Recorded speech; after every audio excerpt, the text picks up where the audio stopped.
I think if I hear you call me Becky one more time, six-pack, I'm gonna pop your tops. All six of them. Who are you?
Hey, this is Matt once again. Welcome back to another video, and this is another paid request, this time from Jamil B. Hopefully I said that name right. If so, great. If not, I apologize. I really do.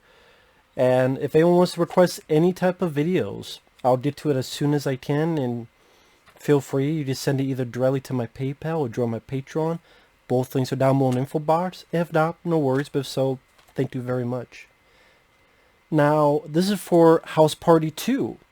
Now, before I get into the film, a few stuff to talk about. Number one, this is a DVD I got way back in 2016, as it says here, and it was $3. Stuff, etc. It was a place in Iowa where people would give their stuff away or try to make some money off it, although they didn't make much money off it. Pretty much, you get it for $3, or if you wait long enough, it'll be $1.50, or you wait even longer, and it's still there, it'll be 80 cents. So, at this time, a lot of times I was getting DVDs was from there. And New Line Cinema, granted, the case is broken, but they did this thing a lot where they would have the fucking... I hate this shit. Because... just have an individual disc for each movie. Not this shit where, well, you gotta flip it in order to watch it, and then flip it, because then you have to be careful you don't get fucking fingerprints, and it's easy to scratch. I swear, these are easier to scratch than any other type of fucking DVD. I swear. So, I mean, I know it's not a big deal to others, but... so I get, well, it's only two. It's like, just... there's enough room. You can have... how about this? You have one disc here instead of a fucking recycle bin thing. One disc here, one disc there, one disc there. There you go. Problem fucking solved. But anyway.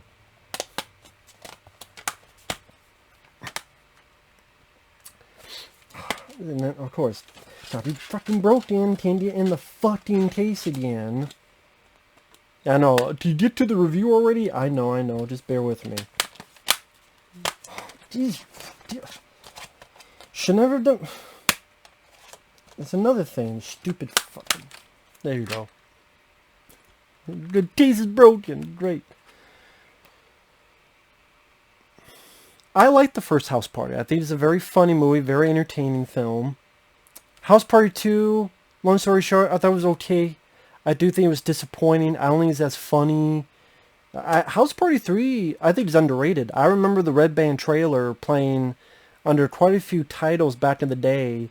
And I thought the trailer for this, I thought was funnier than the entire House Party 2. But I don't hate it. I'll get to it. But House Party 3, I think, is underrated. You know, they call you Jawbone. That's my hoe you're talking about. I mean, that's my wife you're talking about. And you got Bernie Mac and Chris Tucker in the third film. House Party 4 had nothing to do with these. And piece of shit. They did a House Party 5 where they made a cameo. Still wasn't that good of a movie. And before I talk about the film, to talk about these guys, because some people might not know who Kid and Play are. Kid and Play was a hip-hop duo from the 80s to the early 90s. And they did certain dances, they worked together fairly well. And also they got into movies with House Party 1, 2, and 3. They also did this film called Class Act. People now remember they had a cartoon for a year on NBC called Kid and Play. So for a little bit they were a big thing, and then things just dried up. And this is a time where New Line Cinema was really trying to find new franchises to build its brand, because at the time they were known as the house that Freddy built, Freddy Krueger, because the Nightmare on Elm Street films were their bread and butter. How successful those films built to the point that by the time they got to part 4, it made like over $50 million. And so, okay, the studio is building, and then what happened? They created new franchises like the Ninja Turtles, which got 3 movies, which were successful. The House Party films, they were successful enough to spawn sequels. Granted, won't give them fucking features. Would have been nice, but what do I know? I don't even know if these films are on Blu-ray. I don't even know that. But Kid and Play, like I said, they're a hip-hop duo. The real names, Kid, his name is Christopher Reed. And then his name is Christopher Martin. I think after this, Christopher Reed here would play a bunch of TV cameos, a lot of TV shows, I think like Full House and other stuff. I think Christopher Martin became like a born-again Christian.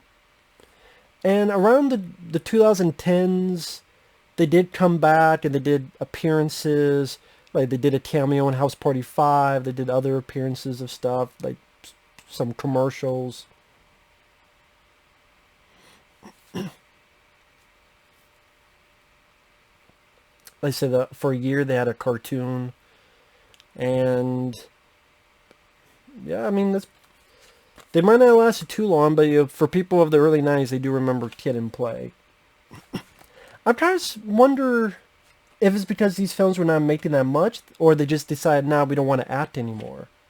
Oh, the other thing I want to mention, the first House Party, people might not know, originally that was supposed to star Will Smith and Jazzy Jeff. Yeah, Will Smith and DJ Jazzy Jeff were supposed to be the stars of this, because what happened, Will Smith and them did this song called My Nightmare on Elm Street. Of course, it's a take on Nightmare on Elm Street. New Line Cinema got mad and sued them. So like, oh shit. Well, okay, you know what? We'll make you a deal so you don't have to pay too much. Like, we kind of like what you guys are doing. We kind of like your, we got 2 scripts. One of them's House Party. You want to do one of those? And they said, nah, we don't want to do it. And so it went to Kid and Play. And then House Party, it wasn't like a blockbuster hit, but it was a decent sized hit that sparked waves of, doing these other films. So I like Kid and Play, but imagine Will Smith and DJ Jazzy Jeff doing that. But I mean, I like the way it came into play, because I thought these two, they did work well together. They had good chemistry with each other. And I liked the first one. I think the third one's underrated. The second film I thought was kind of mediocre, just okay. I mean, it's better than 4 and 5, but the story, the first film, pretty simple in the first House Party. The title is the story. The second film, Christopher Reed as Kid, this guy here with the hair, and of course this guy here. He's going to go off to college. He's got his tuition. He's having worries about it. You have this weird dream scene where Whoopi Goldberg is in it. This is after she won an Oscar for Ghost in 1990. But I just like, hey, I guess she was a fan of House Party or something. So she's in a cameo in a dream scene as a professor. He wakes up. He's going to start his first day of college. Meanwhile, Play, the other guy, this guy here, he's like, nah, man, don't go to college. Let's start a record deal. Obviously, that doesn't work out. So then it cuts to Kid being in college. He forgot his tuition. He's got to go back to get it. But in college, he meets people. He meets this white guy named Jamil. It's one of those white guys who thinks he's black and he wants to act black, whatever that means. While Play is talking to this female record exec, I recognize the lady. It's an actress named Iman. I'm like, who the hell? Like, why does this girl seem so familiar? She was in Star Trek 6. The alien that shapeshifted, and at one point shapeshifted to Captain Kirk. That's Iman. She's been in other stuff too, but that's where I remember more from Star Trek 6, The Undiscovered Country. And so she's here as this record exec. And, oh my god, something happened, I need money. So Play finds the tuition and uses Kid's tuition money for this. And Martin Lawrence is in this. I didn't even mention Martin Lawrence is in the first two House Parties. Which is crazy, because if he was in House Party 3, and then Chris Tucker was in House Party 3, you'd have had a movie where Martin Lawrence and Chris Tucker, comedic battling each other. Missed opportunity. I mean, I'm sure at that point, Martin Lawrence is like, well, he would go on to do the TV show. And speaking of the Martin TV show, you also have Tisha Campbell, who was in the first two movies. And that's probably why they weren't in House Party 3. They were busy, perhaps, for the TV show. But yeah, Tisha Campbell was in it as Kid's girlfriend, but she meets up with Queen Latifah, who's very feminist, almost militant feminist, and then Tisha Campbell gets drawn into that. So Kid finds out Play took his fucking tuition and said, where the fuck's my money, where the fuck's my money? Gets set it up, just like, where's my money? And it's like, well, I gave you money because I thought it'd be a good deal. And he got fucked over, of course. So now Kid has to figure out how the fuck to pay his tuition before getting kicked out. And while he's doing that, Play, Martin Lawrence gets pissed. That's fucked, man. You took Kid's money. That's fucked, man. And Martin Lawrence was fun. I like Martin Lawrence. I'm a fan of him. The few chuckles I got out of it was from Martin Lawrence's behavior, his... the idea these two always tell Martin Lawrence to shut the fuck up. Almost a precursor to Shut the Fuck Up, Donnie. And the Big Lebowski. Kind of see that in this. One of the issues I have with the film, I know it's stupid to say in this franchise, but this one felt really cartoony. Not to say the others didn't, but this one even more so felt cartoony. With, like, when Play is talking to the female record executive, you have this guy over here doing these jerk-off motions, and it's like, dee, dee, dee, dee, like this over-the-top sound effects. Dee, dee, dee, dee, dee.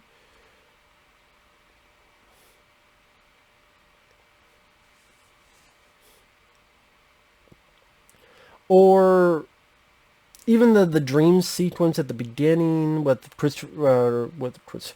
Whoopi Goldberg's professor. It's all in smoke and fog, and later on there's this chase scene on the rooftop, and it gets very silly. People going super fast motion, and then get some wonky, cartoony sound effects. And then it tries to have some serious message about black kids not getting to college, and when they do, they don't stay long, and since Kid can't play it, I'll be back.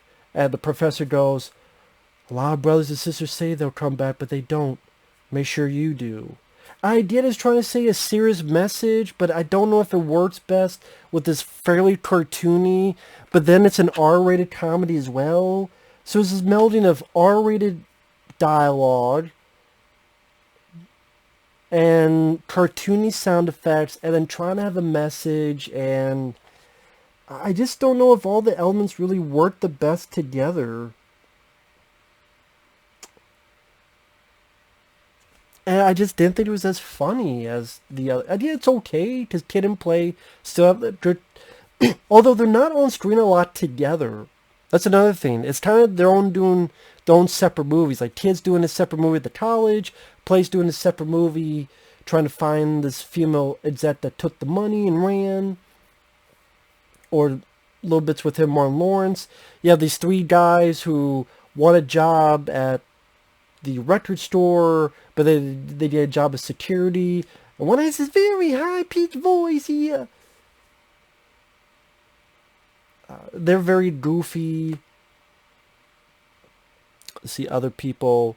I remember Tony Burton, who is Apollo Creed's manager in the Rocky films, then would be Rocky's manager in Rocky 4, and a little bit of Rocky 5, Rocky Balboa.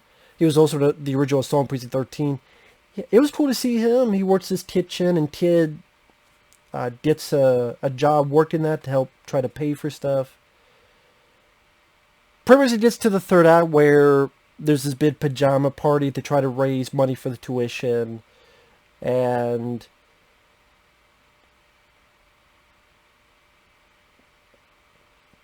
the idea is just fairly cartoony, like Kid looks, and there's this guy macking on his girl. So when Kid looks, he sees a guy with like a wolf mask. At first, I swear to God, for a split second, it was so cartoony, I thought, holy shit, is there a fucking werewolf in it? Because it's been a while since I've seen this. Is there a fucking werewolf in this movie? But no, it's him imagining, a wolf. They did just imagine him as a wolf. And then he turns back, it's, the asshole trying to mac on his lady. The big bad wolf.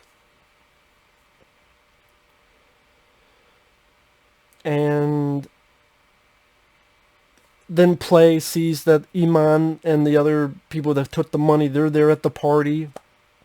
For some reason, you would think, whatever. Whatever. So, they're all chasing each other. And the security guard, the three guys are chasing each other. They go up top. They go into this room. I guess one guy's fucking a girl. Plays under a bed as the bed is bouncing on top of him. He's under the bed. And, 18 fucking people come out of the room. As well as this guy in his drawers. Where are you? Ready to shoot someone.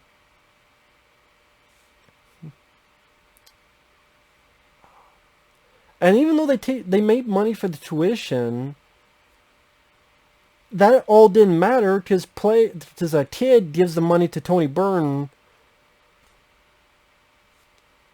It's not like much got wrecked. The place didn't get wrecked.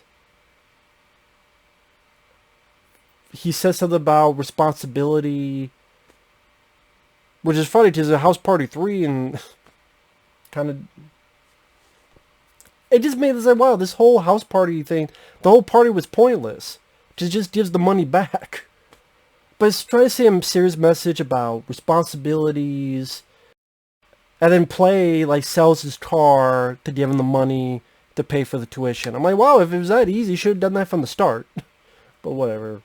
So now Kid can still go to college. Martin Lawrence was fun. People like Tony Byrne, Queen Latifah, seeing other people in there. Robin Harris, who played Kid's dad in the first film, he had passed away by then. It's been a while since I've seen these House Party movies, so I don't know. I don't remember if House Party 1 or 3, if they're as cartoonish as this. It's been a long time since I've seen these. I don't remember if they're as cartoony as that. I don't remember them being. Maybe they are and they just handle it better than this. I don't know, I